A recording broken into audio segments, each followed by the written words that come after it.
যদি ডিসেম্বরের ভিতরে নির্বাচন হয়, আমাদের দলের নেত্রী ম্যাডামও কিন্তু নির্বাচন করবে। যদি সুষ্ঠু নির্বাচন হয়, ইনশাল্লাহ এখানে বিএনপি জিতবে। ডিসেম্বরে জাতীয় নির্বাচন হলে বিএনপি চেয়ারপারসন খালেদা জিয়া অংশ নেবেন, এমন মন্তব্য করেছেন দলের ভাইস চেয়ারম্যান আব্দুল আওয়াল মিন্টু। তিনি বলেছেন, দেশে যে অবস্থা, নির্বাচন ফেব্রুয়ারির আগেই হতে পারে।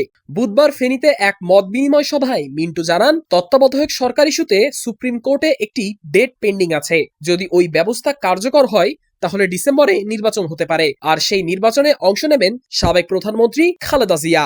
তিনি আরো বলেন, দেশের উন্নয়নের জন্য প্রয়োজন একটি নির্বাচিত সরকার। 2006 সাল থেকে বিএনপি সুষ্ঠু নির্বাচনের জন্য আন্দোলন করে আসছে। বর্তমানে প্রধান উপদেষ্টার সঙ্গে বিএনপির ভারপ্রাপ্ত চেয়ারম্যান কথাও হয়েছে বলে জানান মিন্টু, আর সেই অনুযায়ী ফেব্রুয়ারিতে জাতীয় নির্বাচনের আশ্বাস পেয়েছেন তারা।